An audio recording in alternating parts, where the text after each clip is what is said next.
Right, okay, coming up in 6 minutes, people. Copyright free, Facebook.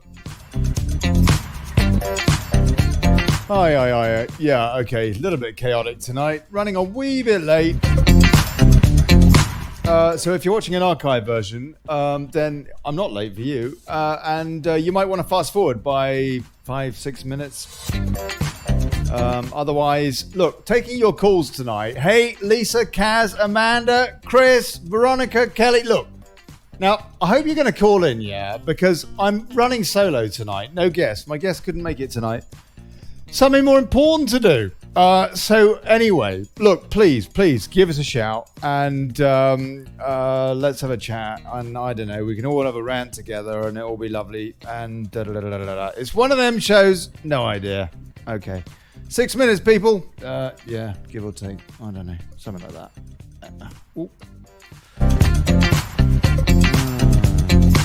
Hey, on YouTube. Yeah, all that goes for you too. YouTube, Facebook. Yeah, blimey.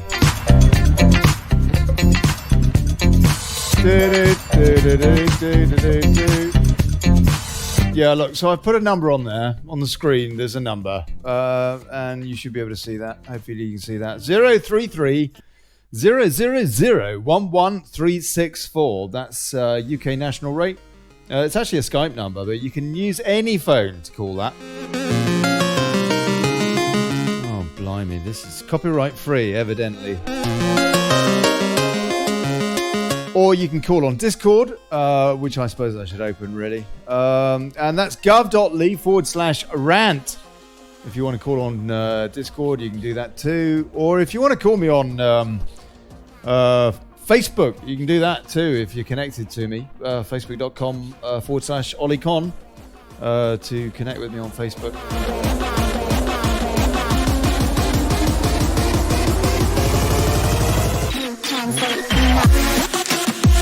Oh, blimey. I'll tell you what, that's absolute rubbish, isn't it? Hold on a sec. Let's see if I can improve that. Oh, yeah. Hey, Barry White. God bless you, mate. Oh, you know what I mean? Whoa. Hey, ladies. Whoa. Sorry.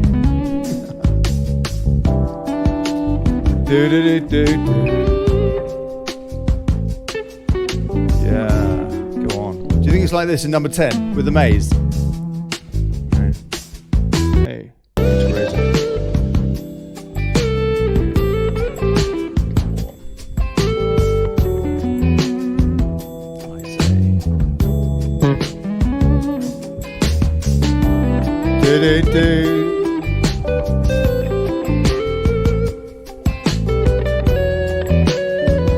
Yeah.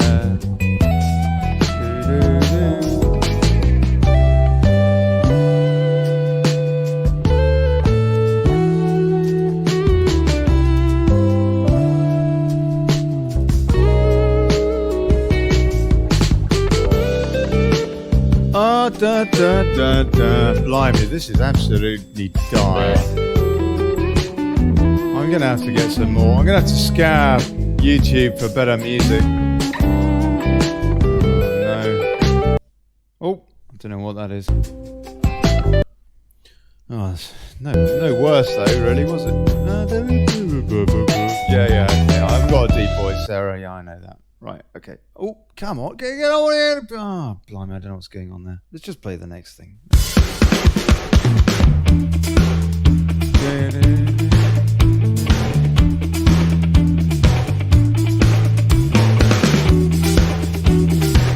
Oh, no. 2 minutes. I suppose I should have pre-produced this show.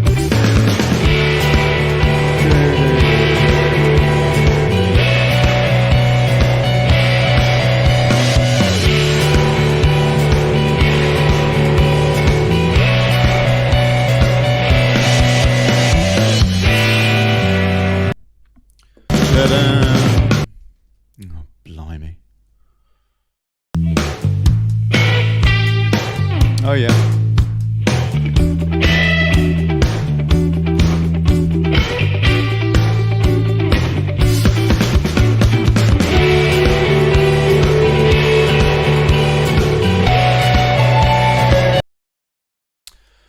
Oh, for goodness sake.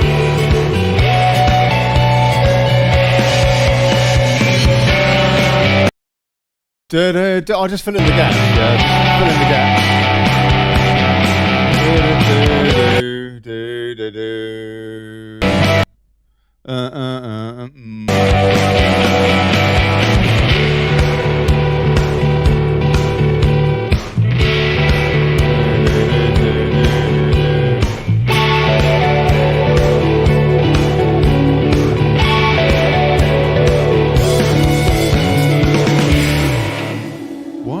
Playing that dreadful music, blimey! But it was seamless, wasn't it? You couldn't tell the difference when the music cut out, could you?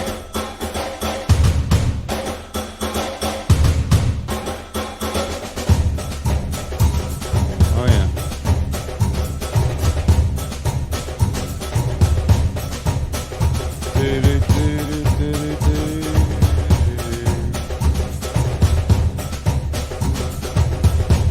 Right.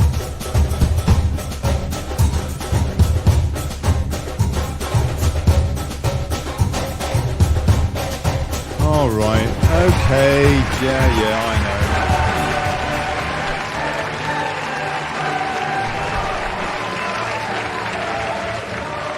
Hey, folks.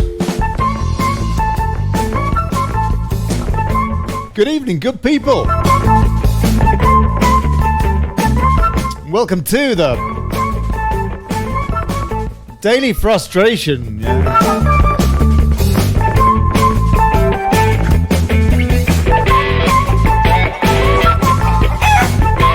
Holding democracy to account, fighting for self-determination and exposing plutocracy. I'm Olly Connelly. Thanks for turning up.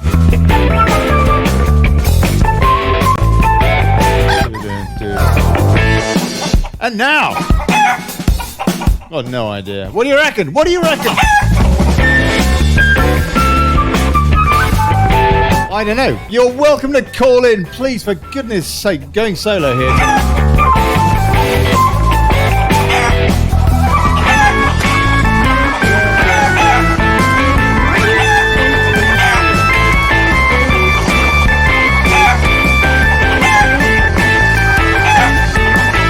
Yeah, my guest couldn't make it, bless him. But he did do a recorded interview with me earlier, which is awesome. Thanks, Robin. God bless you. Look, if you want to call in, please do. Taking your calls on Discord as usual, gov.ly/rant.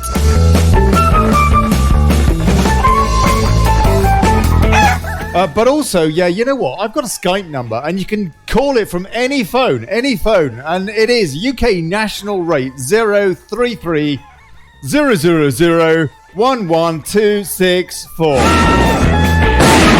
And that is at the top of the spiel, yeah? So there's no excuse. No excuse. You can call me on Facebook if you like. Yeah, nobody's on tonight. No guests. So you can call in on that Skype, whatever.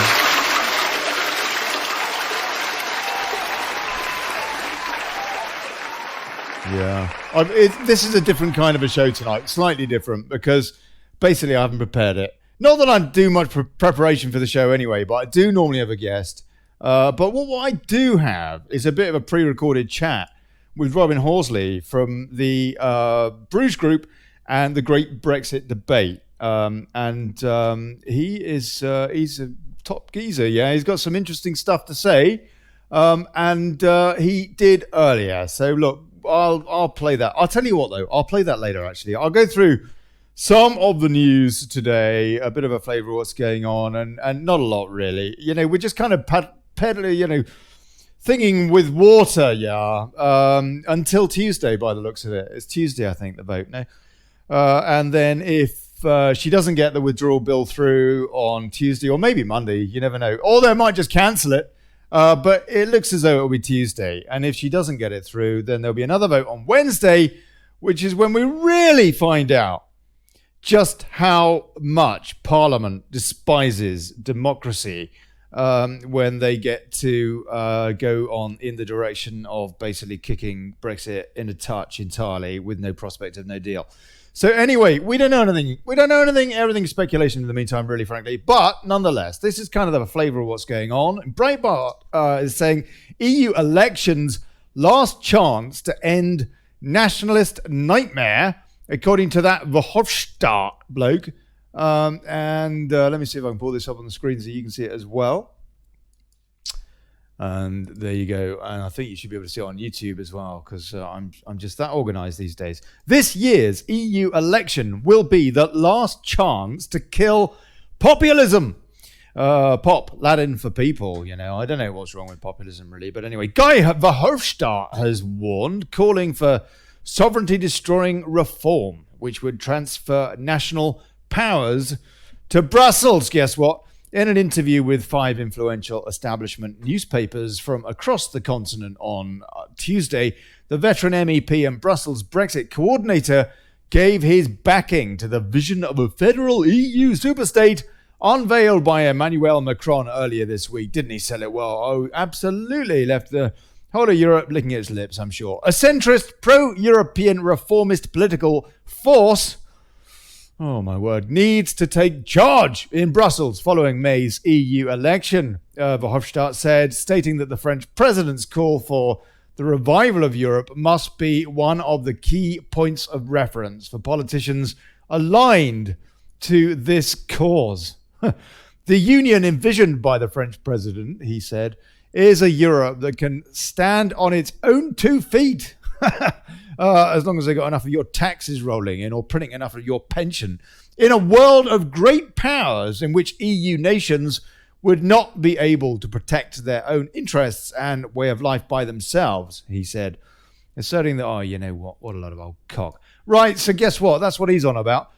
Meanwhile, according to Delling poll, bombshell claim, May's secret Brexit betrayal pact with Merkel.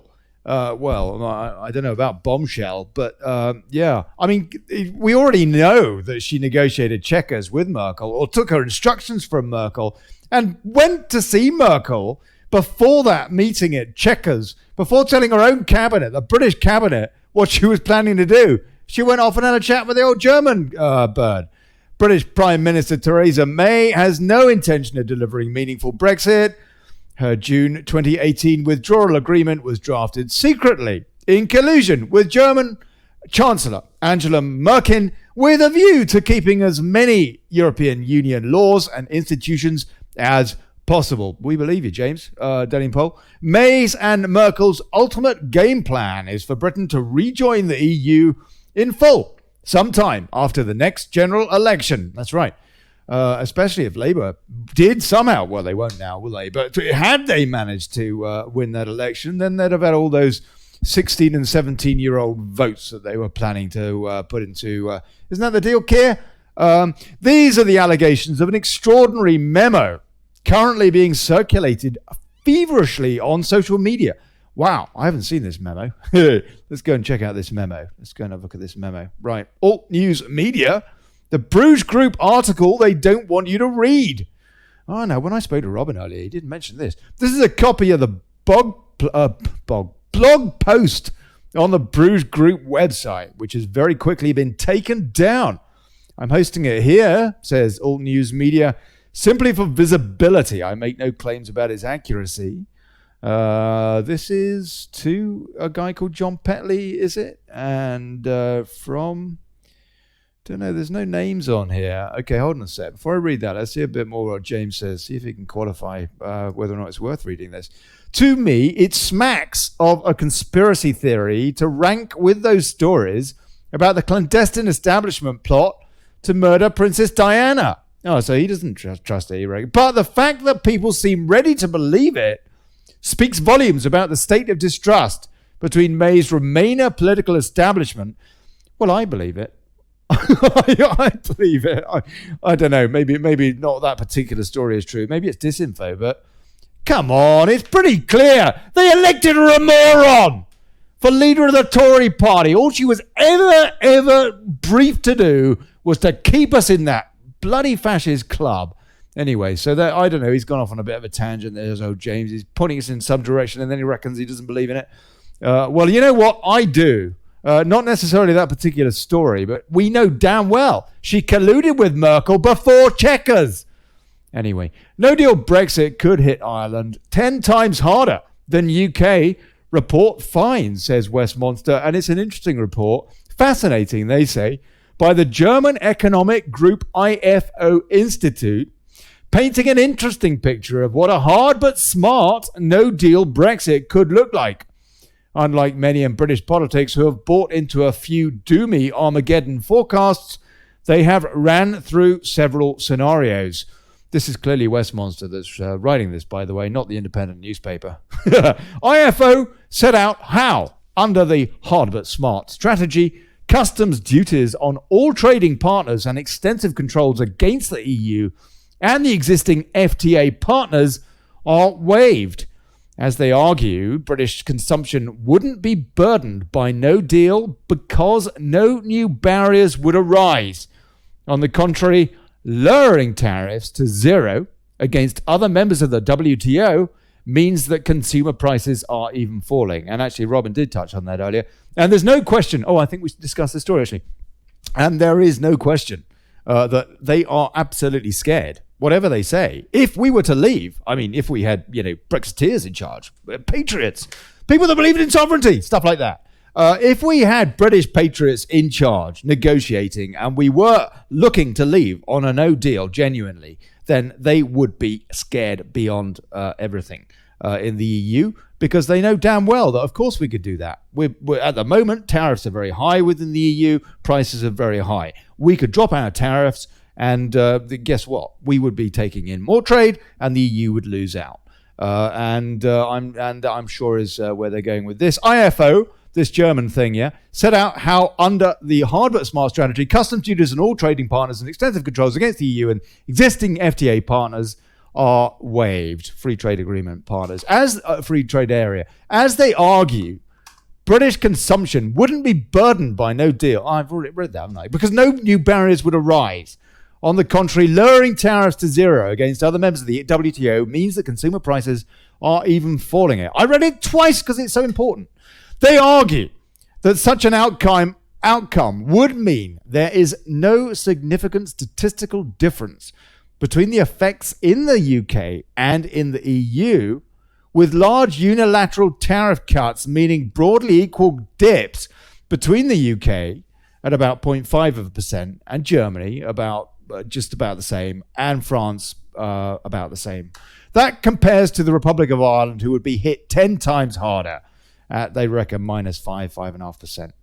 And that's right. So anyway, what's his name? That bloke in Ireland, maybe he should think about changing his tune, but of course he's just an EU puppet, isn't he? So he won't.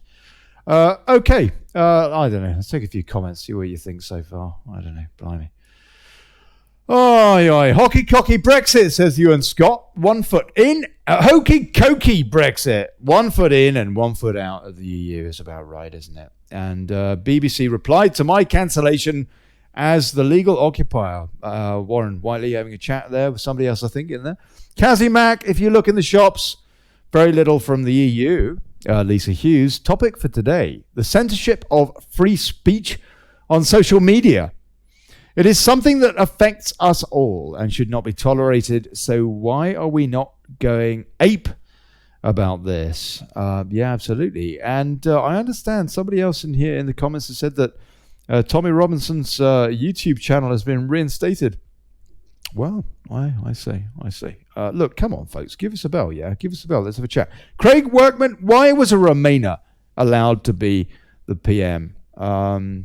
Because psychos run the world, I think, pretty much. Lisa Hughes by Ofcom, who, if they had any integrity and worth, would have taken the BBC down 30-odd years ago. Yeah, that's right. Absolutely.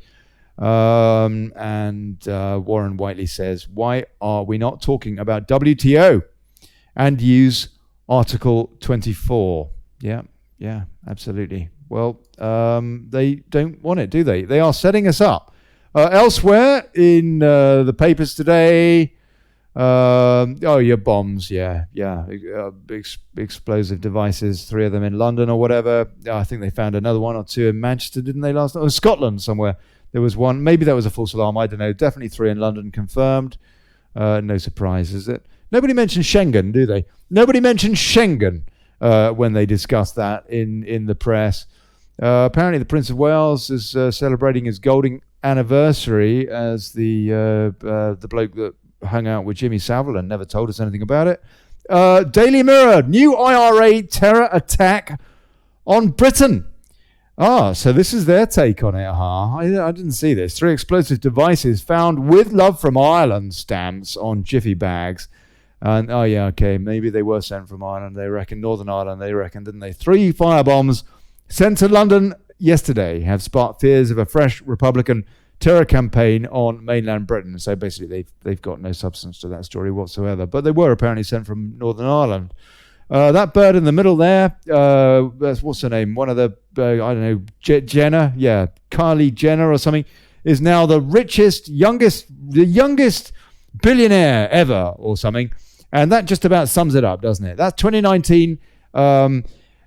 She is a reality TV star. Are you sufficiently distracted? Top cops plea on knife crisis, call in the army. I don't think he did quite say that, actually, did he? No, I think that there was... I'm not sure he did quite say that, so I'm not going to particularly repeat it. But it was something along those lines. Basically, guess what? 39 billion, huh? I said earlier, just imagine how many coppers we could put on the beat with 39 billion quid. Just imagine how many politicians they could lock up. Anyway, right. Yeah, knife crime. Big issue, sure. And danger of fake medicines flooding Britain. I presume, is that Brexit? No, I don't think. I can't see Brexit in the top 2 or 3 paragraphs there. So they're not blaming on Brexit. That's very kind of them. MPs condemn Home Office over new Windrush findings. Tories suspended over Islamophobia claims. That's an interesting one, isn't it? Wasn't it? Well, this Wolsey woman, I heard her earlier on something or other on the BBC. They've been wheeling her out, haven't they? Saying how somebody or other had been awfully offensive by saying that we couldn't have Sajid Javid or something as Prime Minister because he's too Muslim or something. Is apparently what one of the Tories said that was suspended. I thought that was law, actually. I just thought it was law. I just thought it was law. Baroness Wolsey or whatever you. And you too, by the way. I don't know. I don't know what the deal is with you. I don't think that you're supposed to be in power according to the British law, actually. But I may be wrong about that. I'll be very, very interested to hear what you have to say about that, Baroness. So do come on and tell us your take on the British Constitution, please. Ant and Dec and da-da-da-da-da-da-da. Yeah, right. Meanwhile, stateside, and I am going off on a tangent because I didn't really prepare my news clips today properly, quite as I should. So I'm going off on a tangent, but it's an interesting one. What with all the parallels. Stateside, Brennan, he's a bit of a thug, isn't he? Lefty thug. Predicts Mueller report, more indictments on Friday. I don't have inside. You know what? I don't care what he says. But anyway, Mueller is about to report, isn't he? He's about to report. It could be this week. We heard that last week as well. I don't really know. That's the story. Anyway, Breitbart, we did that. Yeah. What else? Tory Remainer MPs to meet with Corbyn to discuss Norway-style Brexit plan. Oh, come off it. This is Westminster again. Anti-no deal Conservative MPs are set to meet with Labour leader Jeremy Corbyn later today in a move that may well further infuriate the pro-Brexit Tory grassroots. The Guardian have reported that Corbyn is meeting with Tories Nick Boles and Sir Oliver Letwin later today, with the Sun saying that they may push for a Norway-style EU deal. That would, of course, mean open borders, a total betrayal of the referendum vote, etc., etc. Yeah. Bowles and Letwin, what do you expect? Doubtless had lunch with Ken Clark. Aaron Banks calls Channel 4's Russian gold story 24-carat bollocks, which it probably is.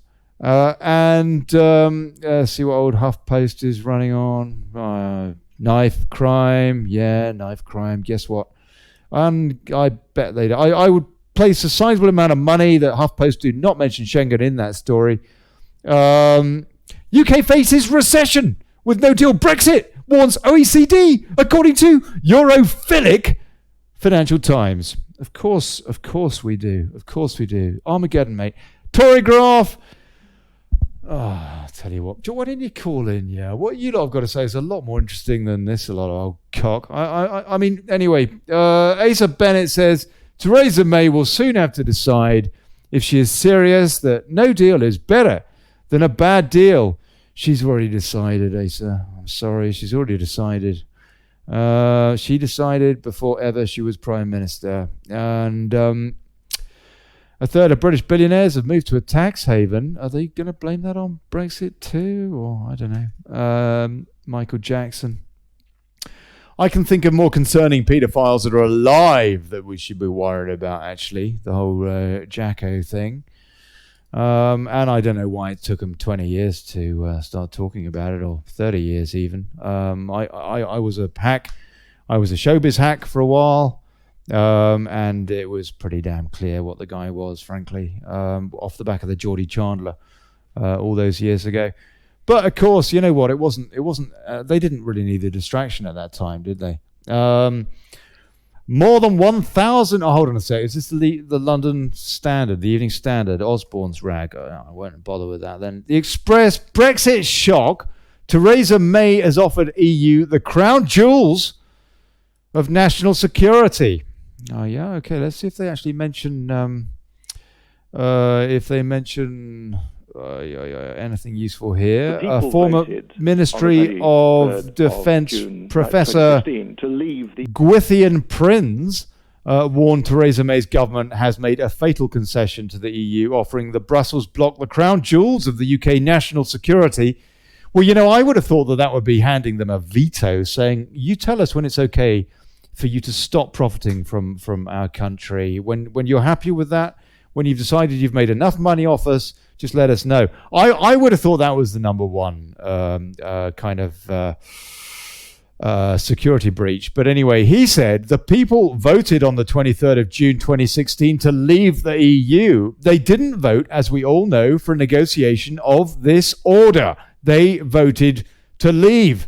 And that means a sovereign Brexit, which is the correct name for it, rather than a no-deal Brexit. Yes, thank you, sir. And of course, that will produce tangible benefits in many areas. But what we have done this morning is to publish a draft treaty on defence and security and intelligence that we should sign with the EU after we leave on the 29th of March. Now, surely he's talking about PESCO here, yeah? The reason we've done this is because the public is simply not aware that the government has embedded what we regard professionally as a fatal concession within its total withdrawal strategy on defence and security. And Caroline Stevens was talking about this on the show last night, because it is offering up, effectively, this is this guy talking about the government, yeah? The crown jewels of our national security, which is our intelligence alliance with the United States, and with who is called the Five Eyes Alliance.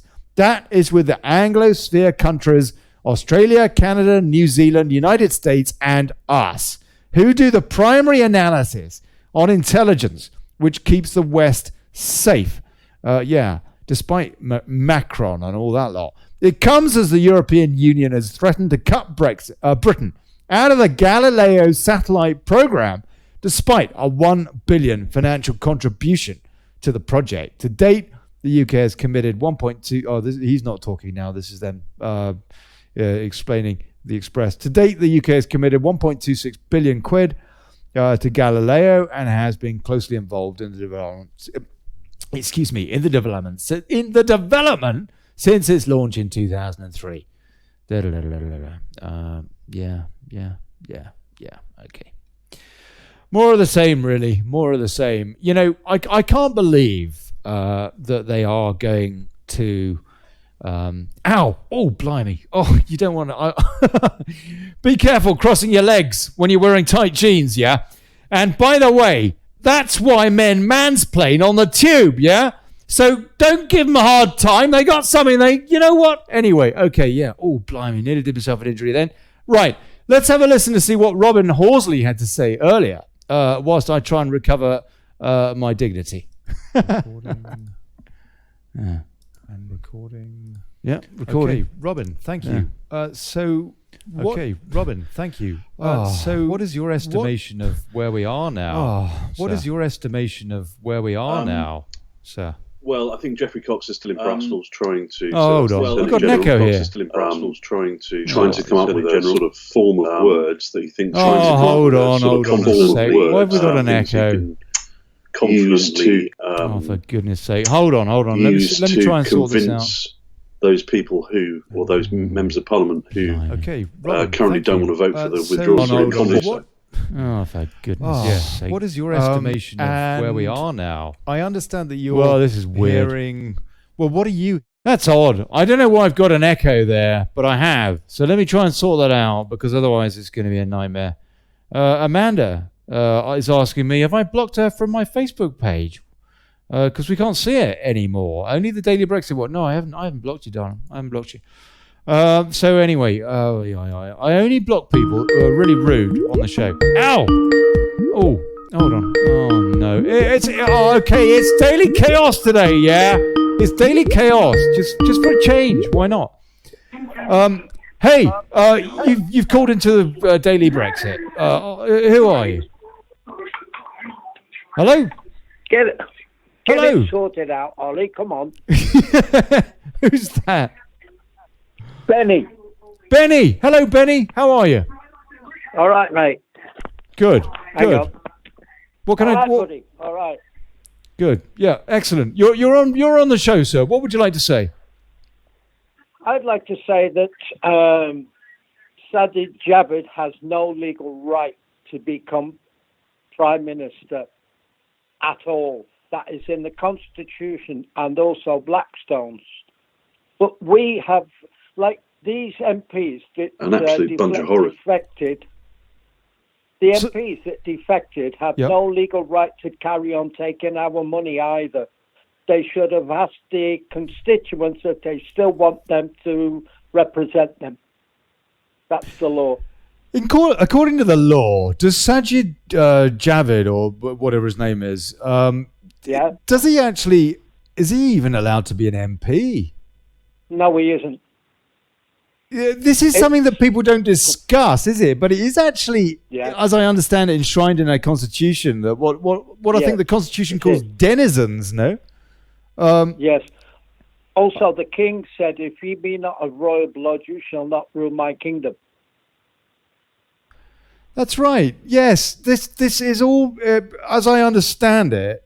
This is enshrined in law, ancient law, or at least law that's hundreds of years old, or maybe about 700-800 years old, something like that. Laws that we've abided by for hundreds of years, and it's helped the country. Did we not change the laws then? Did we repeal any of this stuff? No. So there's some interesting stuff going on. They're enshrined in history. They cannot be changed or repealed at all. Well, I tell you, it makes you wonder, doesn't it? It makes you wonder. It really does. Oh, it also go on, please. It also says that those that assist those of not blue blood shall be held in treason. That's a fact. Those that what? Sorry, shall be held in treason. Say that again, please, Benny. Those that assist. Yes. Of those of not true blood shall be held to treason. Really? Wow. Yes. So that would be a lot of people, wouldn't it? Well, yeah. I've actually contacted Sajid Javid's office and I've asked the people to put him on and speak to me because he shouldn't even be in that position. No, I'm not racist. No Muslim or foreign body has any power. The same as Sadiq Khan. Any rules he makes we as a British people can tell him where to shove them rules. He has no power to make such rules. We've got That's we've got about 14, is it? 11 Muslim mayors or something? And about 14. Yeah. I'm not sure if any of them are legal. None of them are. No, they're not. It's all okay. Because we're so bloody scared of the Muslims. I mean, there's good and bad in everything. I'm not, but I'm just saying that that we are so scared to be construed as racist. Yeah. That's why they get all these jobs. Oh, you're racist. I want to be prime minister. Oh, no, you can't. The rule says no, you can't. Could we go to Pakistan and say we want to be the mayor of Pakistan or Delhi or wherever? Well, I doubt it. I imagine most countries, just wouldn't put up with that. I mean, I'm a migrant myself. I live in Spain. I don't vote. I don't even vote here. I would consider the idea of vote. If I had kids, my wife is Spanish. Yeah, we've been together over 20 years. And that's why we spent first half of our time together in London, and we've spent the last 12, 13 years here. And I would consider, if we had kids, it would be a bit different. Yeah, if I had kids that were kind of half Brits and half Spanish, it would be a bit different. But as it is, I would consider it disrespectful to even vote here. It just seems to me that the Spanish are perfectly capable of making their own mistakes. Of course, of course. But I don't know. And on the point of a mistake, you'd realise a mistake after a couple of weeks or a day or a week, not 4 years. Shemima Begum. Absolutely. I vote in Haringey, and they always return a libtard anyway. So my vote, absolutely, it is practically useless, apart from maybe getting on the stats for, I don't know. Anyway, I don't know. Who do you fancy now, Benny? Caroline Stevens on here last night. She is. I heard her. God, she rattles on, don't she? Bless her. She's fed up. She has, as you probably know, she is a political operative. She's been involved with so many different campaigns and parties, and now she hasn't got time for any of them. She reckons that they're all corrupt. Of course they are. Would you vote for any of them though? Would you vote for any of them? Maybe pragmatic vote or holding your nose or no. None of them. I wouldn't vote for any of them. No, we should have a party that. What right has anybody? You're working every hour God sends, and you give it to whoever a third of your wages before you have a chip butty for yourself, and then it's given away to foreigners that don't want our money anyway. What right have they got to do that? Do you know what I mean? I mean, the way I think is we should have some kind of party that says, right, what do you want as a British person, whatever colour you are? I don't care what colour you are. I'm not bothered. But as a British person, what do you want in your country? What do you want? Your values, what what we are having now, we are being dictated to. Yeah. Because behind closed doors, democracy is dead. Yeah, it is, isn't it? It really looks it. Yeah. It really looks it. Well, look at the French. 16 weeks they've been trying to get what they really should be entitled to. That's right. They're using poo parcels, poo bombs at the police now. They are. Yeah. Oh, by the way, am I allowed to say that I've written to the CEO of Google to tell him not to take into account Tom Watson's status as an MP to get Tommy Robinson not to be on Google? I've written to him, and I've got a registered letter. Has Tom Watson been petitioning that Tommy Robinson shouldn't be on YouTube? He wrote to the CEO of Google. Blimey. To tell him not to do it. And I've written to the CEO on a recorded letter to tell him not to listen to that MP or let his influence as an MP be used against Tommy Robinson. I tell you, if there's one thing that I hate more than anything, it is censorship. Because If we didn't have any censorship, on, we could all make up our minds from all the information to hand. And but obviously they don't want that, do they? They don't want that. No, they don't. I mean, we discussed on your show, Melanie Shaw, and I have had now the judge in the case, Penelope Belcher, investigated by the Bar Council for her overstepping the powers of a judge, in as much that she's allowed a new barrister at the end of this so-called hearing. The barrister doesn't even know Melanie Shaw. He hasn't looked at the papers at all. Mohammed Rafiq didn't even turn up to represent Melanie. That's her barrister that she didn't want. She didn't want him anyway. But he didn't even turn up, you say? Sorry? He didn't even turn up? He didn't turn up at the last hearing. No, he didn't. And also, the Johnson Partners, Shannon Bailey, who was the solicitor for Johnson Partners in Leeds, she has gone to back to college for more training because she's incompetent.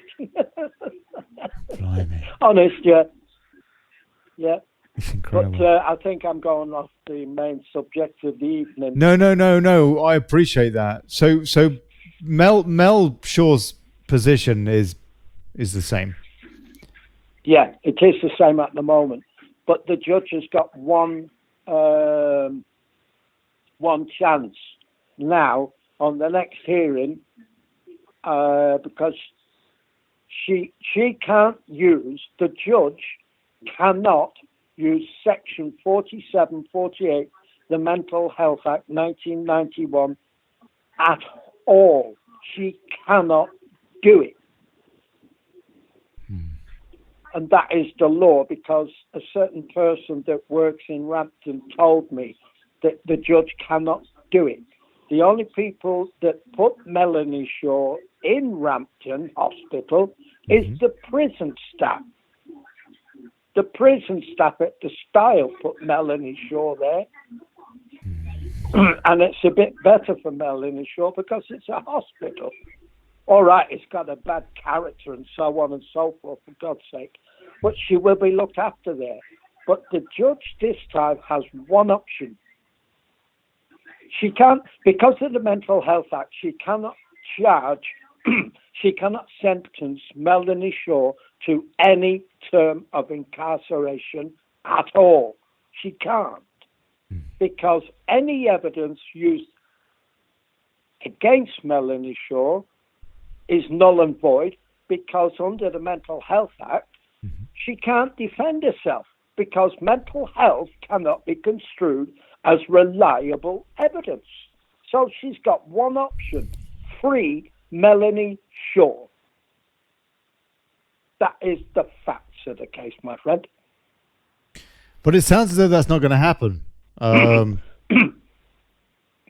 If it's true that Melanie Shaw has got, if it's true that Melanie Shaw has some major revelations, are they going to let her out? I don't know. Yes, they should let her out, because... Well, of course they should. Sorry, but will they? Well,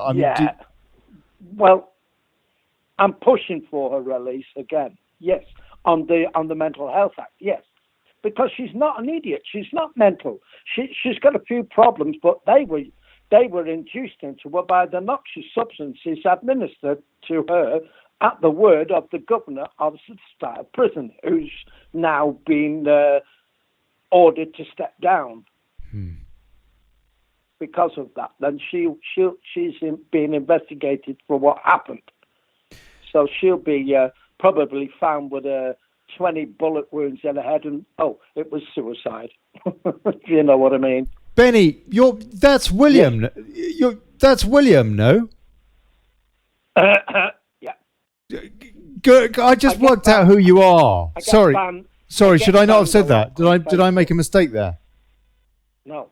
Okay. Well, William, it's good to know who you're talking to. He's been a guest on the show, for crying out loud. A cracking show about Melanie Shaw. And yes, it is about time. We should do a proper update, really. Why don't you and me... Eh? They say there's... Hang on, sorry, mate. Go on. They say there's 4,000 supporters of Melanie Shaw. Do you know how many turned up last time? 14. 14 people. And I was speaking to one guy outside the court from Leeds, and he didn't even know what Melanie Shaw was supposed to be in there for. That's not because people don't care, though. In fairness, William, it's because people's time. But no, I know you're not. But people's time is being divided between all these different causes that people are so concerned about. Yeah. We are stretched. We're stretched. I have no right to. Pardon? I wouldn't disrespect anybody who's supporting whoever. But when it's down on paper that there's 3,000 at the moment Melanie Shaw supporters, and only 14 turned up, it's disheartening. Yeah, but don't be, because. I'm not going to give up. You've been a bulldog on this. You've been a bulldog. Look, I want to play. I want to play something. I got 20 minutes left, and it's going to take a little while to play this. You're very, very welcome, William, if you want to hang around and comment on this. Good man. Go on, then. I'm going to play. I worked out why I was echoing the audio, and so I think I've sorted that out now. So this is Robin Horsley from the Bruges Group and the Great Brexit Debate with a bit of an update. We had a bit of a general chat on some of the news going on, and I was asking him what he thought about this scenario and that scenario and so on and so forth, and what the word on the ground was with the RG type characters. And this is kind of what he had to say. So let's see if we can find this. Here we go. All right. You won't be able to see it on YouTube, only on Facebook. If it's going to play the audio, is it going to play the audio at all? Oh yeah. What if I do this? There we go. Well, I think Geoffrey Cox is still in Brussels trying to. So that's the Attorney General. Trying to come up with a sort of form of words that he thinks he can confidently use to convince those people or those members of Parliament who currently don't want to vote for the withdrawal agreement to do so. Yes. And I understand that you're hearing... Well, what are you hearing? What are you hearing behind the scenes about what's going on? Not much from Brussels. There's been, not much conclusive. There's been a lot of chat in both directions. First of all, there's chat that says that the EU are happy to come up with a form of words, and then you hear the counter that no, they're not. You don't know what to believe really at the moment. I think there's an awful lot of speculation being dressed up as commentary. It's very difficult. There's been a lot of talk that the EU always makes deals at the very last minute. So should we not just be expecting this? Yeah, absolutely. We should be. And as far as the backstop is concerned, it is so ludicrous and always has been. I mean, I was at a meeting with my local member of Parliament, and I said to her back in November, December, whenever it was, it is so absurd. The whole idea of the backstop, it must be a feint. It must be a red herring put there in order to draw all the attention to that, when actually there are an absolute bunch of horrors in the withdrawal agreement.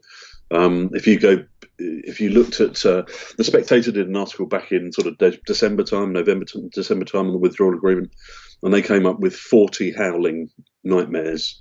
Yes, Number that's 10 right. and then rebutted those, and then The Spectator did a rebuttal of the rebuttal. And I would urge anybody to go back and look at that, and really, really look at what this whole thing is about. It is I'll try and find that. And put a link up. Thank you. And the deal, we understand, is supposed to be voted on by next Tuesday in the Commons. Yeah. How can? What is the shift now on this deal? Is it enough to push it over the top? Well, somebody who's very good at these political calculations said to me yesterday that their calculation was that there are probably about 60 members of Parliament, Conservative members, who will not vote for it currently. So that has shifted a lot. I think there is a critical awareness at the moment that the government are almost incapable now of putting legislation through Parliament. They only need 3-4 members of Parliament to go, or the DUP to stop supporting them.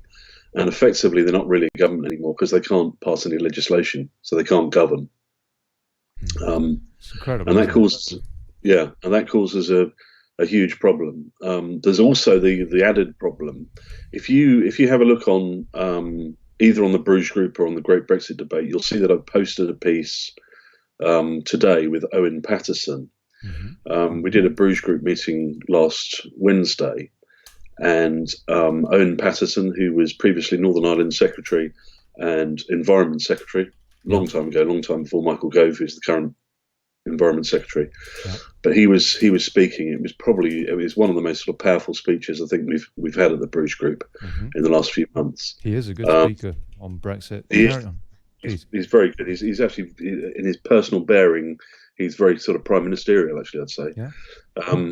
And he was the clip I've put up is with him and Christine Blakelock, who's the leader of the Brexit Party.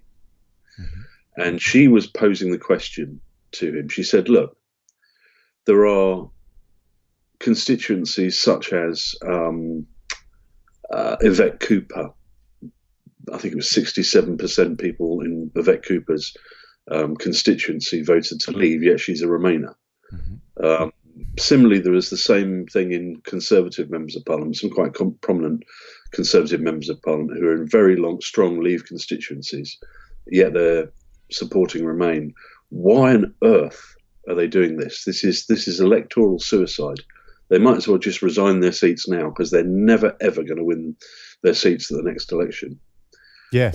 Yes. Talking about the independent group, you're talking about those MPs particularly. No, I'm talking about Conservative and Labour MPs that are going against their constituencies. You mean? Yeah. So they're MPs who are going against the majority in their constituency.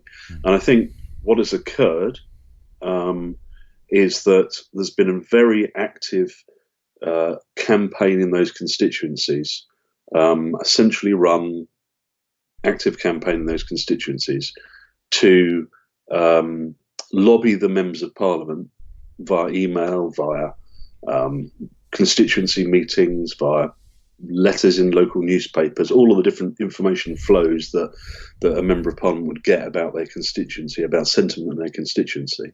There's been a very active lobbying campaign which has distorted members of Parliament's views on. They think that the sentiment has suddenly changed a lot in there. Well, not suddenly, but has changed over the last sort of 2 years, 2.5 years since the referendum in their constituency, when in fact it hasn't. Because if you look at the really authoritative polling, I do spend quite a bit of time looking at polling, looking way beyond the headlines, because the headlines are just how people want to represent the polling results. You have to go back to the methodology, look at how they've actually gathered the data. Look at if it's actually a regulated polling company as well, to actually understand what's happening. And the fact is, there's very little shift. People who voted Leave last time ain't moving, and actually, surprisingly, people who voted Remain aren't moving much either. You might think that a lot of them would look at what's happened over the last couple of years and look at the EU and think, what a nightmare! What on earth were we doing involved in that? But there is an awful lot of effort that's gone in to try and firm up their view. And of course, they're told that the other people who they don't want to be like are stupid and uneducated and probably racist. So they don't want to shift them from their position, because it means they're racists. So that's right. We've been smeared, all right. That's the mad and crazy world we live in. But So you think, or you're hearing about 60 now that would vote against, and what was it, about 100 Tory MPs before? So that's a difference of about 40. It would still mean a defeat, a significant defeat for the government, wouldn't it? By the looks of it today. Well, this is why the Prime Minister has been come up with this extraordinary plan to give. I can't even remember what she's called it now. To give a vote for hundreds of millions to northern towns, basically. Right. Sorry, the bribery thing. Yeah. what is it? 1.4 billion or something that she's going to shower leave voting constituencies. Absolutely. I mean, one, it's a stupid offer. Two, it comes from the wrong person because anybody with half a brain knows she's not going to be Prime Minister by the time those bills need to be paid. Yeah. I mean, it doesn't hang together in any way, shape, or form. It's utterly absurd. We'd have a lot more. We'd have a lot more to spend if we saved 39 billion, wouldn't we? We could buy a lot of police, or employ a lot of police, and they could lock up a lot of politicians. Yeah, well, there's come the revolution. Some things are going to occur, I'm sure. The day after the No Deal vote, then it looks as though there will be this vote. Sorry, after the withdrawal agreement vote, there will be the vote that the Prime Minister has offered on whether or not there should be a No Deal, and basically to extend the whole process, and that it looks as though that's where we're going. Yeah, I mean, assuming that the Labour Party's votes can't be bought in some way, then the withdrawal agreement vote is lost. I think there's a very perilous situation that creates, though, for if it is only 60 Conservative MPs that vote against, because the other 60 are going to pay a horrible electoral price. A horrible electoral price.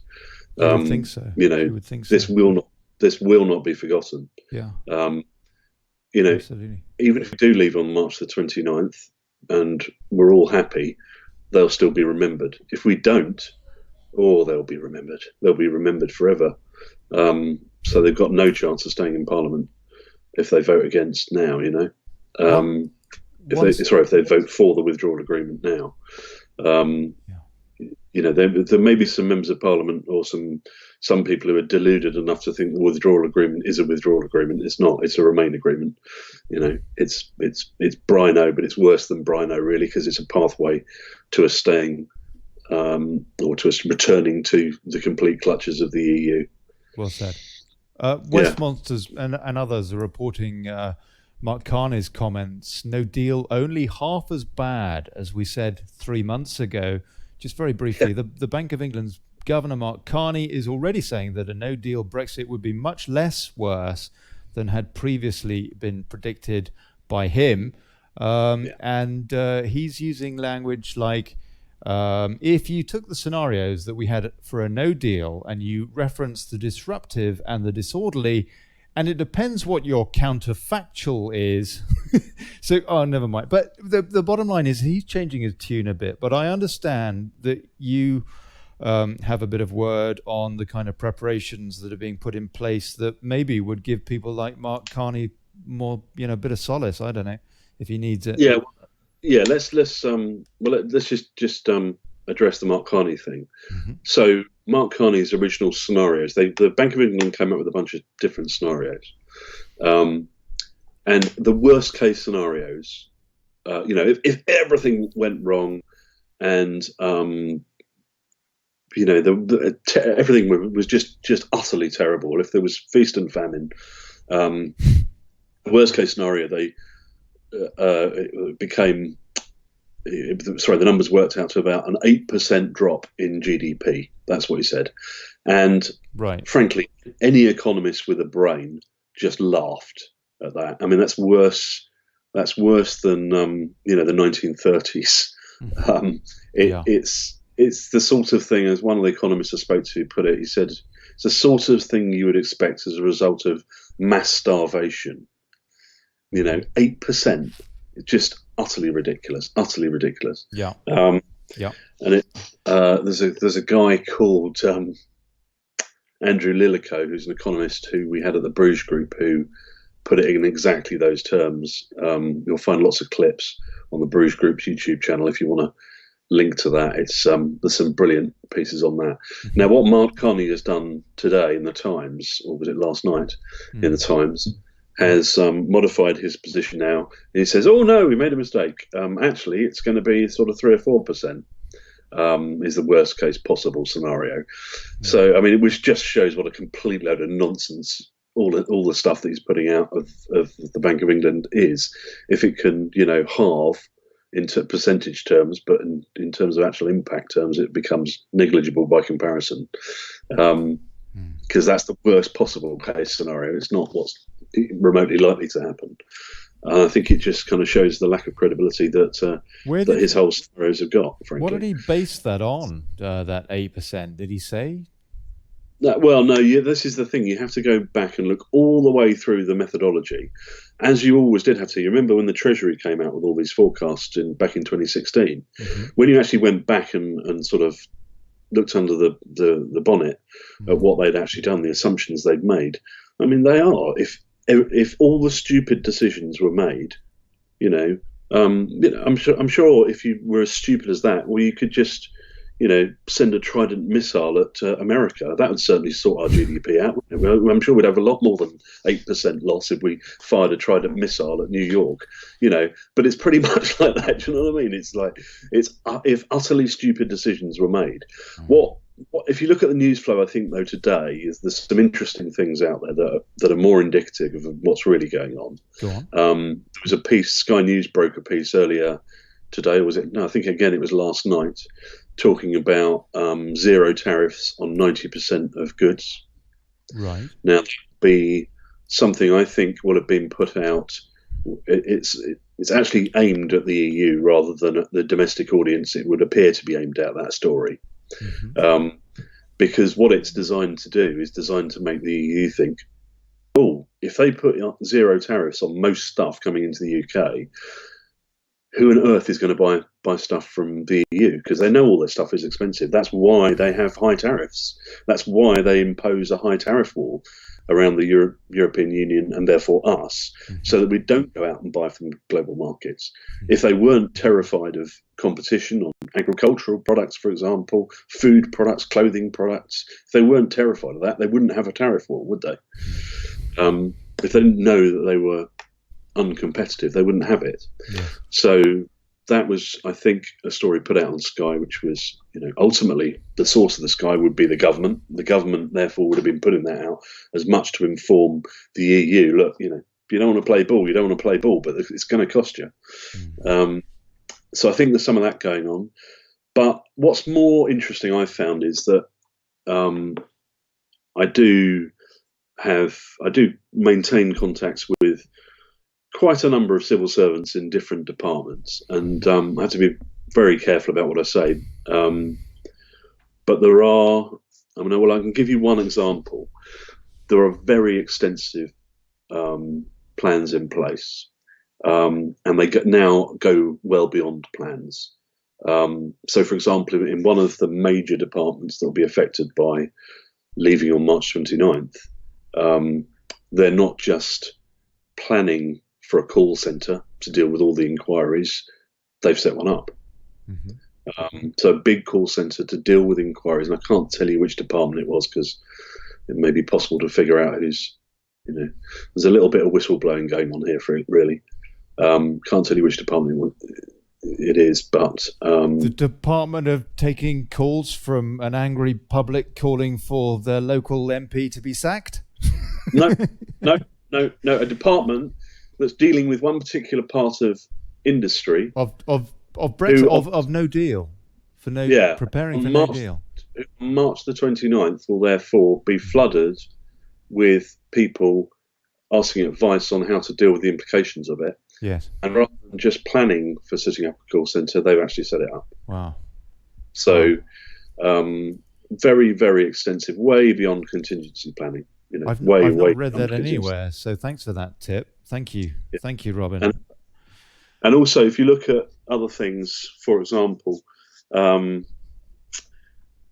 of the issues like flights and freight and transport have all been dealt with, despite all this nonsense about Calais and everything.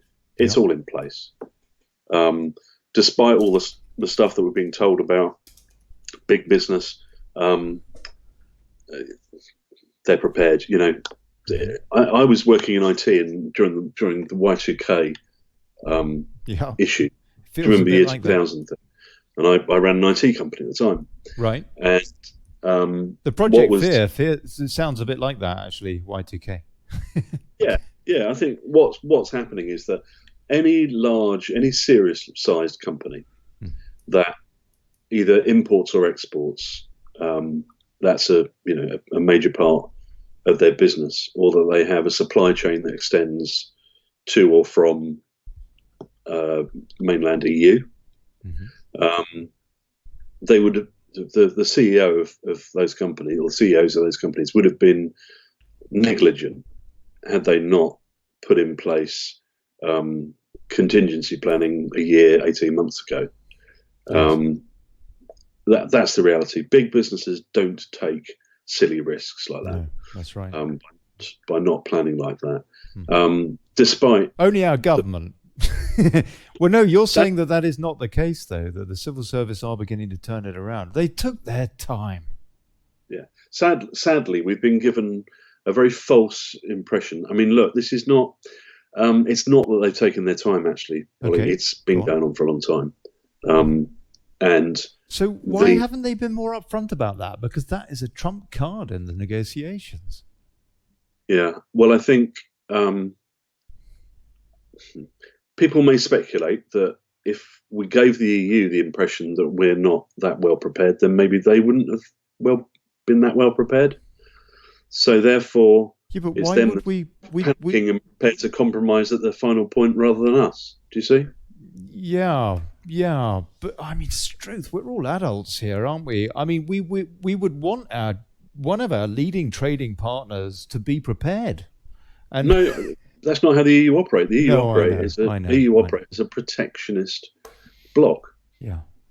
They don't have positive trading partners. The only reason they did a free trade deal with Japan was because they wanted to be able to wanted Japan to take back manufacturing to Japan. What, from the UK, you mean? So that they could put the boot in that way. Yeah, absolutely. Yeah, of course. It's this is. You think that's the sole reason they set up that Japan trade deal, or at least in the timing that they did? It's speculation. I think there was. Sure. I think what they wanted to do. It had been a trade deal that had been going on since I think 2011. It started. Mm-hmm. The discussion started.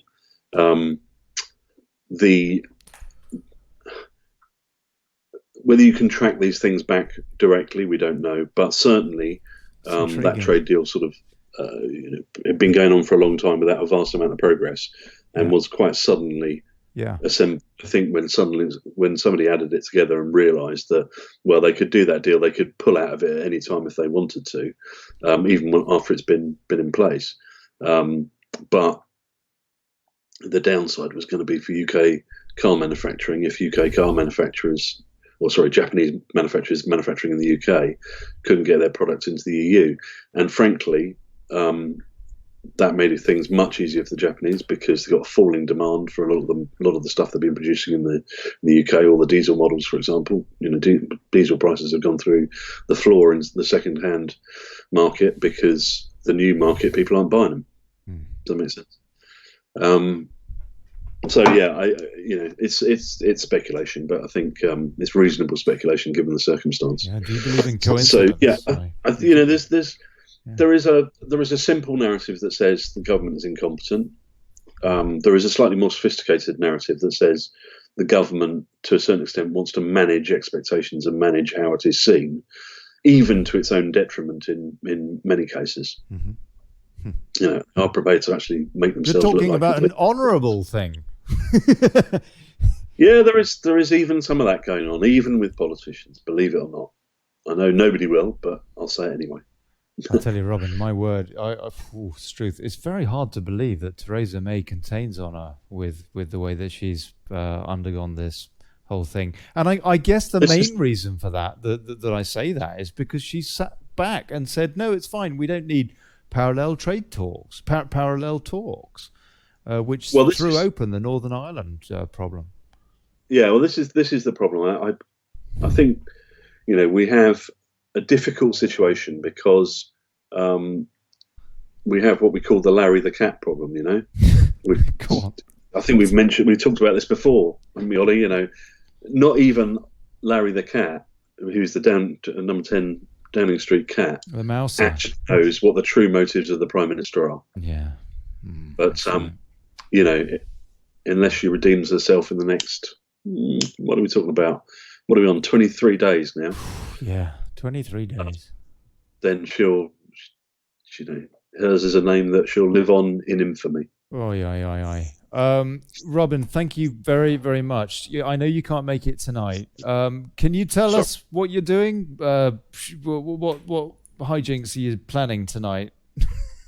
Okay, well, he couldn't. But he was having meetings politically and stuff like that. And he will be here, Robin Horsley, next Wednesday to have a bit of a chat. Hey, William. Yes, my friend. Hello, mate. Well, you know what? After all that, I'm going to have to wrap things up, sir, because the God's honest truth is that I need a pee. But will you come back on, please, again soon? Yes, mate. Of course I will. Let's have a longer chat. Let's try and work something out. And maybe we could have another chat with Sharon Goddard as well, and specifically about Melanie. Yeah, that'd be a good one. Get that one going again. I'd appreciate that. I'm going to say goodnight to you because somebody else is calling now. God bless you, mate. Thank you. Thank you, William. God bless. I'm going to take this call quickly because this person tried calling earlier and they've gone. Now, that's the problem with Skype, you see, because I have to cut off the preceding call to take another call. And then they went anyway. So that wasn't much good, was it? So whoever you are, your mobile number ending in 54, whoever you are, you're just going to have to call another time. And I hope you do. And I'm sorry I didn't take your call earlier during that discussion with Robin Horsley. But I didn't know how to stop it, to be honest with you, because I am too technically illiterate. But hold on, here he is again. Okay. Hello, good evening. Hello, you're on the Daily Brexit. Good evening. Can you hear me? Good evening. Hello. Hello. How are you? What would you like to say? Good. Who the devil are you? My name's Warren. Hey, Warren, what would you like to say? Well, I've been commenting on Olly's show. Yep. Hey, Warren, do us a favour. Turn the volume down on the web tab on the player. Oh, it's on the phone actually. Ah, okay. Right, there you go. It's down. Good man. Is that better? Yep, that's better. Right. Yep. Go on. You've been doing what? Well, no, I've been trying to get through to call Olly to speak about the Constitution, really. Well, that's me, and you're on the show. Olly. Right, Olly, welcome. Hello. Hey, Warren. How are you? All right, good. Good. I posted earlier on to say that the answer to all these problems is the Constitution. And I keep saying about the common law court, and people need to register with the common law court. You know what, Warren? Yeah. Warren. This is normally an hour-long show, yeah. I know, and we've gone on a bit. You're bursting for a pee. Yeah, I am. I know. Tomorrow, would you like to come on and have a chat about the Constitution? Certainly. Would you like to be my guest tomorrow at 7 o'clock? I don't mind. That's good. Good Will man. You call me if I don't call you, because I might miss it. Do you know what I mean? I don't want to miss it. I want to be there. Do me a favour, Warren. I made a point. Go on. Do me a favour, and are we in contact on Facebook? Yes. Please send me a message, and I promise you I will look at that later and we'll arrange it. We'll sort it out, and we can talk over Skype, something like that. Oh, mate, that's good. Good man, Warren. Lovely. All right. And I'll message you shortly, and we'll sort it out for tomorrow, yeah? Excellent. Thank you. All right, man. God bless you. Talk to you tomorrow. Thank you very much. Cheers, Warren. Tomorrow.